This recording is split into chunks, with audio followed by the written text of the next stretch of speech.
Punch and Judy Overture. This piece is a piece also based on the puppet show that inspired Schoenberg so much. But Robertson's take on it is a little bit different. I think what I'll do is I'll play a little bit of it, and then we will, just to give you a taste of it, and then I'm going to do a little bit of analysis in the style that I usually do with my classes. Okay, here's what it sounds like.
Okay, so you hear, what do you hear?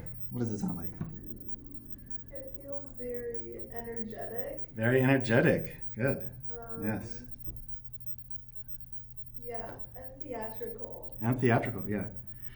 So there are themes here. So Robertson loves a good theme. And what you heard was these two themes, right? If you play them, we gotta turn on our listening ears now for this section of the. So it starts with this. That's the first. That's the introduction, right? And what does that feel like?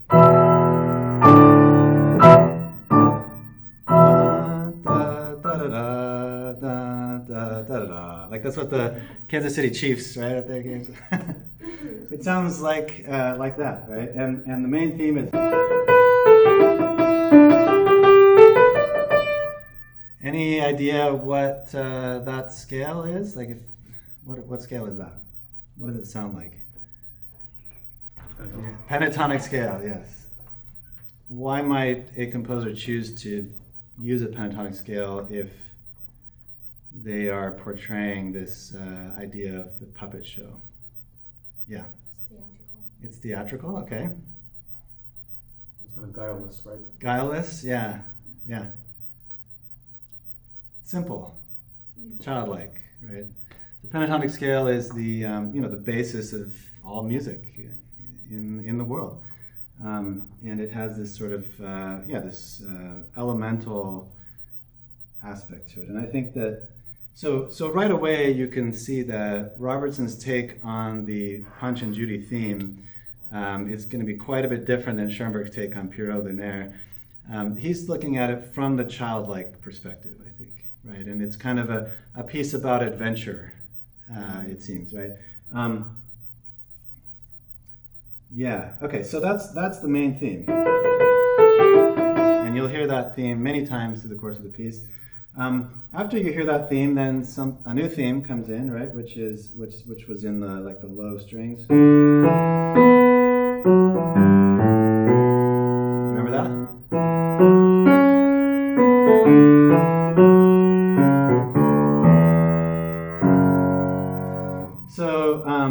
So we have two themes. The first theme is a pentatonic scale, but it seems to be based on what note? I guess you can see that there. I'm calling it E Aeolian. And because it doesn't stick exclusively, it starts out pentatonic exclusively, but then it eventually adds the other notes of the scale. So you end up with a sort of an Aeolian scale based on E. Then the second theme, I feel like B is kind of the tonic there. Right? So if you got a scale starting on B, am I calling that B Aeolian? Oh yeah, because there is a C sharp later, right? So with the C sharp and the F sharp and the key signature, right, if you have a scale starting on B with a C sharp and an F sharp, that's B Aeolian. What's interesting about the relationship between E and B? Alexa, Yeah. my daughters are not going to know this. Okay. The tonic and dominant. Yes, yeah.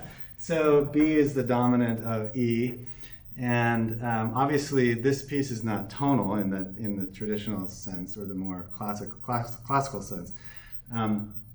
But it's interesting that these two themes have that relationship of a fifth. So when I noticed that, I thought this piece must be in sonata form, right? So what I'd like to do now is go through the piece and listening to it and sort of annotating the form as we go. All right, so we'll listen to it again. This opening here is just an intro, right? A very short intro that kind of lays out the pentatonic flavor of the piece, right? Okay, so let's start from the top again.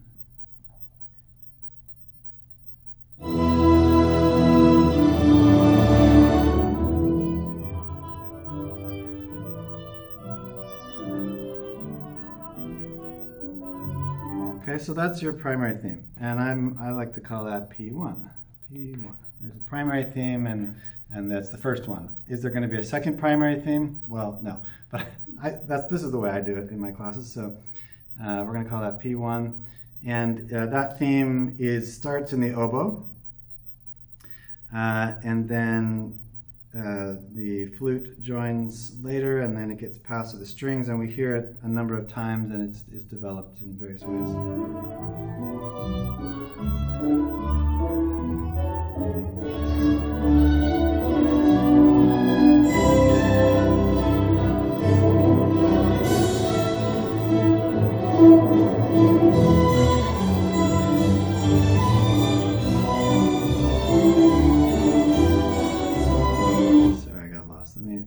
Let me start that again. It's hard, this score goes by pretty quick. Alright, primary theme in the oboe. Oh, also these like parallel fifths in the bassoon, see that? And that also gives it this sort of like, I don't know, ancient sound, or what's the word? Primal sound? All right, sorry, this is the last time, I promise. No, it's not going to be the last time. Who am I kidding? All right, it's in the oboe with the bassoons. All right, flute joins there.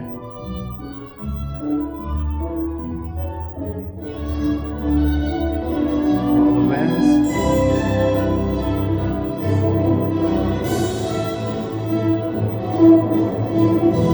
And now in the strings.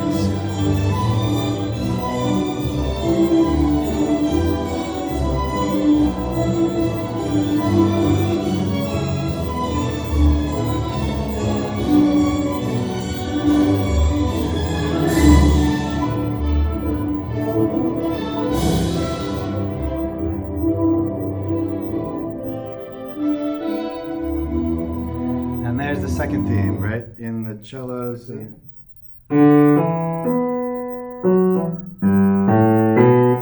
at first it's it enters, low, and it's not too overt initially.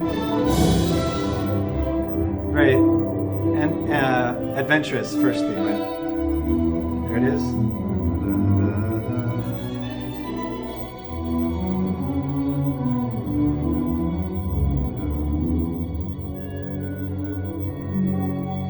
Nice harps. And now that theme sort of comes into its own in the high strings.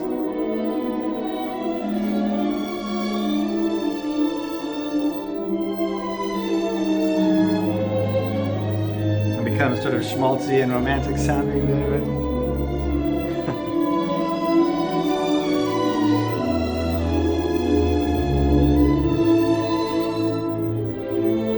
Definitely feel like I'm watching a Disney movie, right? Nice development of this theme here. It's really stretching and expanding.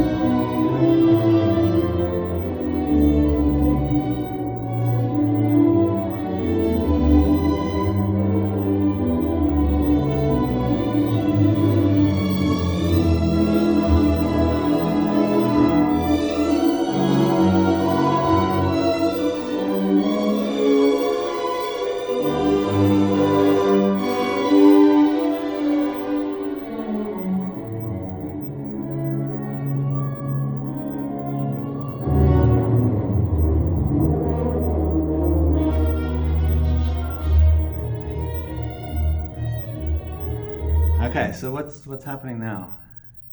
It's getting dangerous. Getting dangerous? It's getting Okay. dangerous. It's getting, things are tossing up a little bit. Okay, yeah, things are tossing up a little bit. It's like we were on a little adventure, but things are getting dicey. Okay, yeah. And there's a certain way that he treats the themes that gives us that. Alexa, what is that? The second theme is returned in a new key, and I can't see the score, but it feels like it's in a new. I don't want to misspeak. I don't want to be wrong. Yeah. Well, yes, we have a return, right? Right here in the bassoons and in the basses and cellos, we get what?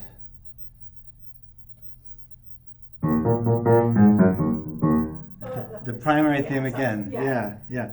And then immediately, what? Sorry, and the second theme interjects it, right? It Yes. comes in before it's like supposed to. Right, yeah. So we get the primary theme and it's low and it's almost like he sneaks it in there before we even realize what's happening. And then immediately we get the second theme again.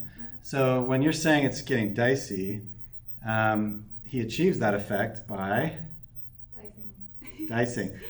Yeah, by bringing back the primary theme and mixing it with the secondary theme. Initially, in the first section, those two themes were presented very much sequentially, right? One after the other. Now they're being like mixed together more. And they back it up and we'll go up to that point again.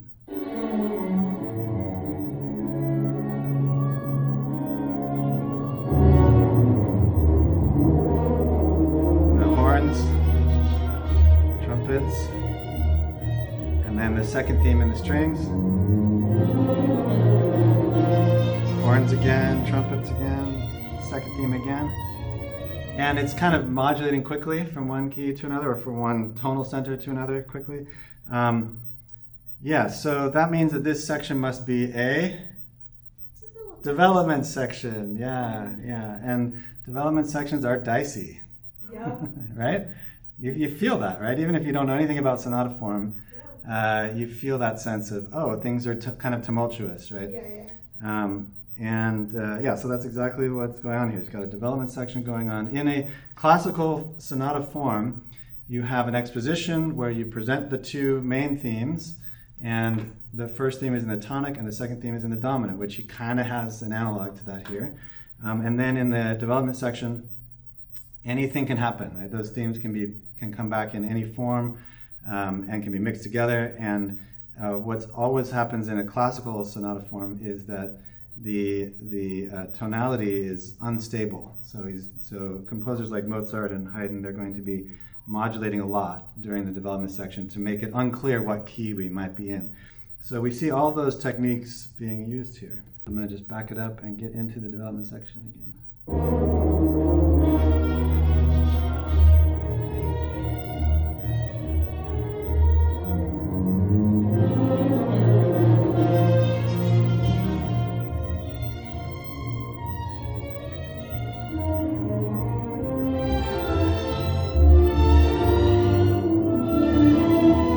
The two themes are really being combined in a contrapuntal way.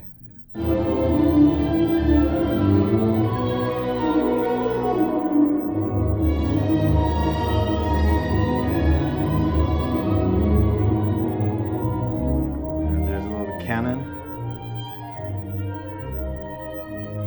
The clarinet gets a chance to solo on that.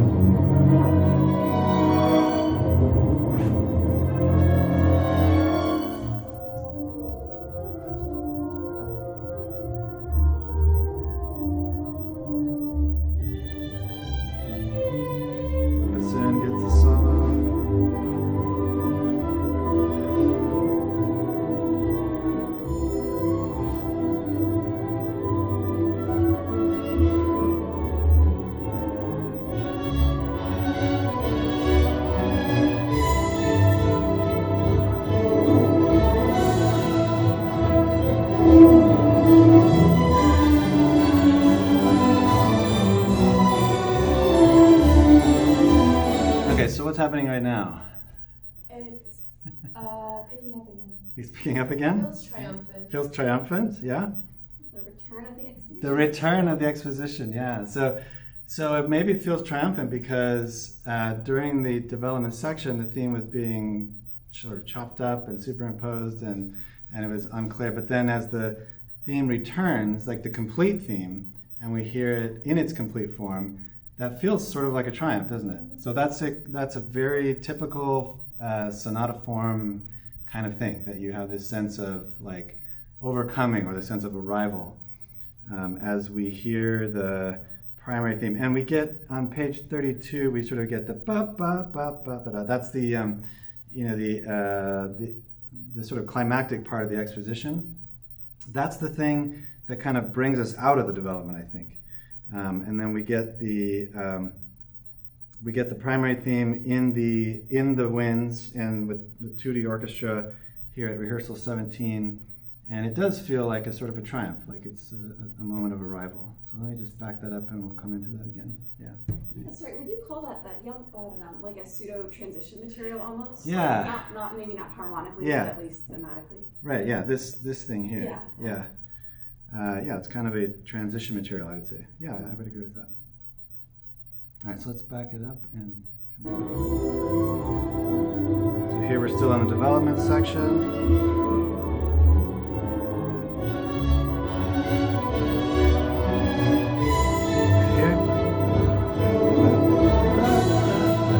So this is sort of like the retransition almost. And here we get the return of the primary theme.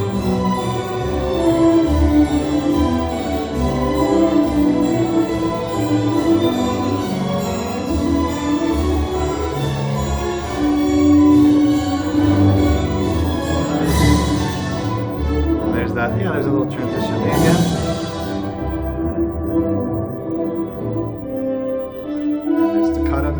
And then the secondary theme comes back. Now, the question is, first we need to answer so in a classical sonata, so classical sonata has three parts. The exposition, where the first two themes are presented, first one in the dominant, second in the tonic. Then you have a development section where everything's sort of mixed up, and then a recapitulation section, where the primary theme comes back in the tonic. Does that happen here? Is this actually here at rehearsal 17?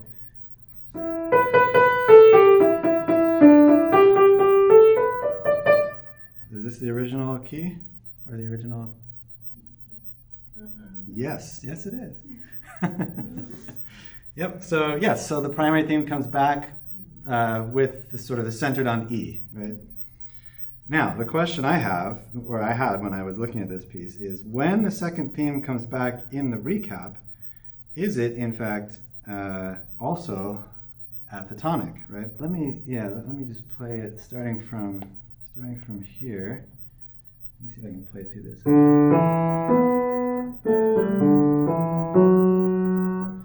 And then it goes down here to.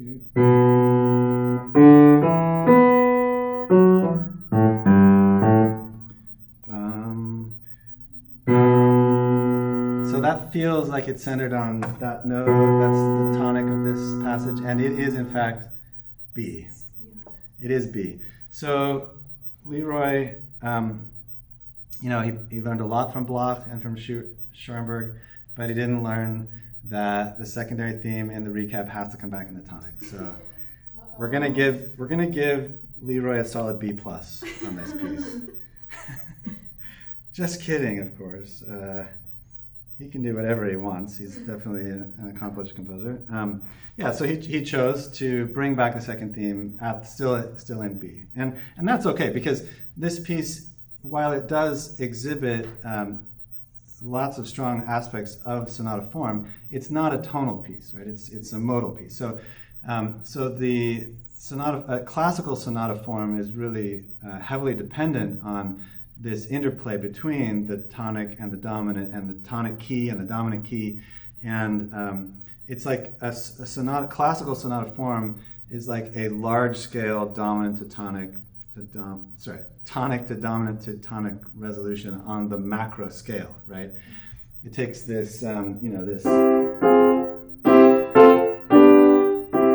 this microscopic chord progression and extrapolates it out into a large scale form. But Robertson is not dealing with tonality in that way, so he is under no obligation to bring back the second theme at the level of E. He's just sticks with B. That's fine. Okay, we'll let it pass this one. Okay, I'm not sure where we are in the score, but let me see if I can figure it out.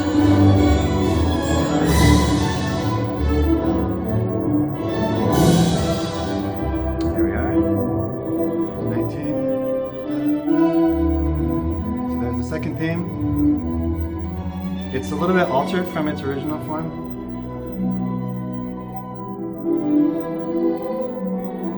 Violas get a nice moment to shine here.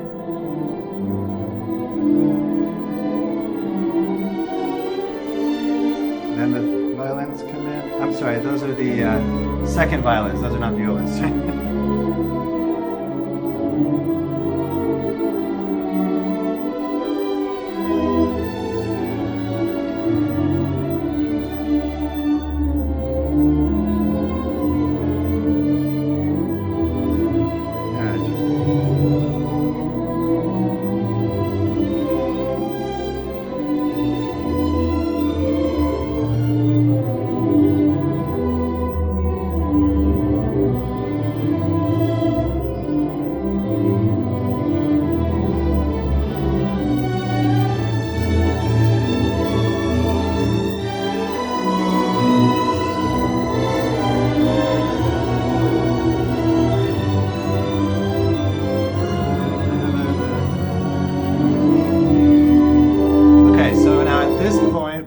Happening? I'm lifting from the air. I'm lifting into the air. Do you feel like the piece is coming, like winding itself down, or it's coming to some kind of a conclusion? Yeah. Like it's winding up for a big ending. So once you've gone through the sonata form, you have the primary theme, second theme in the exposition, then those themes go through some kind of development in the development section, then those themes return in the recap, and then you feel like, okay, the piece should be ending now, right? The great thing about sonata form is it gives you this sense of like where you are in the piece, right?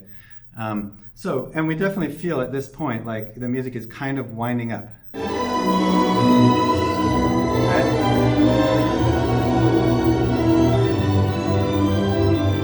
So in a classical sonata, you're going to have maybe a little bit of a coda, and then it's going to be over. It'll end. So we're expecting an ending, right? So we come into this section with that expectation, and let's see what happens.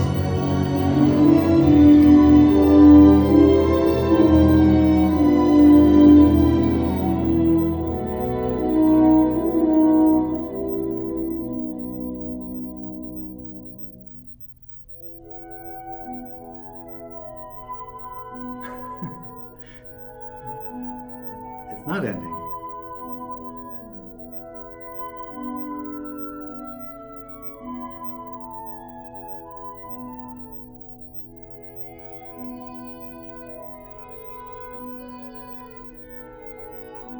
Okay, it's kind of a surprise.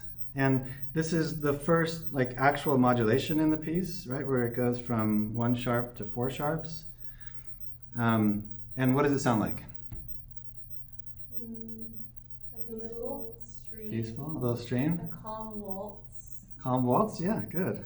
Yeah, it is in a waltz like tempo and meter. Okay, so I do need to read one more quick quote from the book. Among Robertson's most popular compositions, Punch and Judy was later described by one New York critic as a composition for children with plenty of standing room for grown-ups. Robertson himself, who had deliberately portrayed the two famous puppet characters in a gentler than usual fashion, characterized the work as, quote, an attempt to bring back the simple world of childhood to an adult age that is involving itself more deeply each day with the modern complexities of life, unquote. Indeed, whenever he spoke of this overture, as he often did, he was always proud to point out that the striking little carousel melody, so poignantly given to the oboe near the end, had been sung to him complete with words many years before by his second daughter, Renee, when she was but a small child, 3 or 4 years old. right? So that this little melody in the oboe apparently was provided by his 3 or 4-year-old daughter Renee. So it very much is a window on the domestic tranquility. And Robertson was very much a family man and put family first. And so he goes through this this sonata form, which builds this certain set of expectations that the ending must be coming soon, and then as happens in a lot of great sonatas especially with Beethoven, right when you think it's about to end, no, there's like something else that's going to happen here. So he does that. He opens up this little window suddenly, and on this very this sort of very tender scene, and so let's experience that together again, shall we? Oops, let me back it up a little bit more so we can get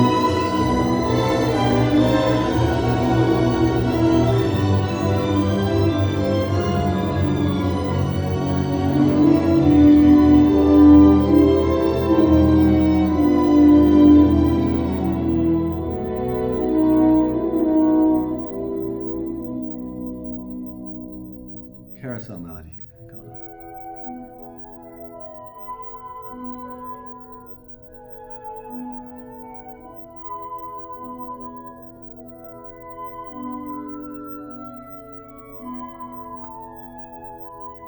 So here's the oboe. This is the melody that comes from his daughter.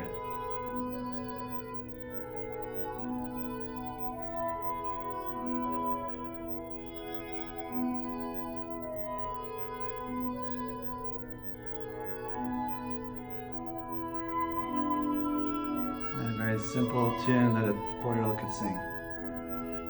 And placed in very nice counterpoint with the flutes, right?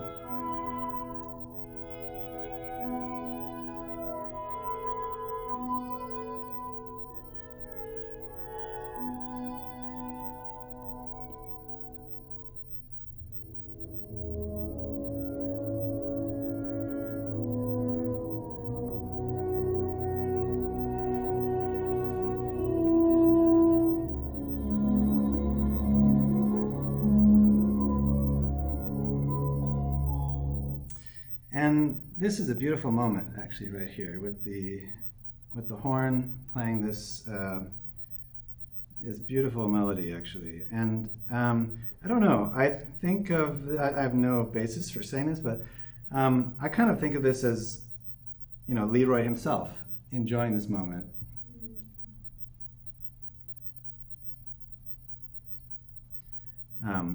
Enjoying this moment with his daughter and reflecting on. Being a dad, I don't know. I guess because I'm a dad of daughters, and that's how it strikes me anyway. This moment where we see the child, just kind of distracted by this little melody that she's singing, and like Leroy sort of reflecting on what a nice moment that is, I guess. Because over here, it sounds very childlike, right? Very innocent, and even though it's very intricately done with the counterpoint.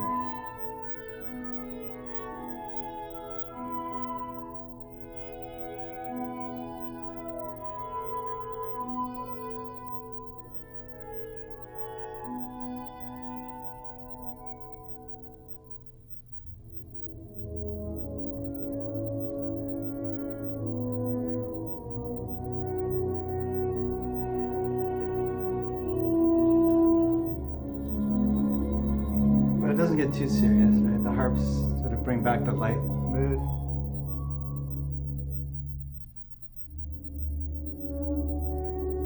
And again with this sort of reflective moment. And the harps sort of lightening the mood again. It's very nice, actually. And then we're back to and here's the coda. Like, this is the real coda.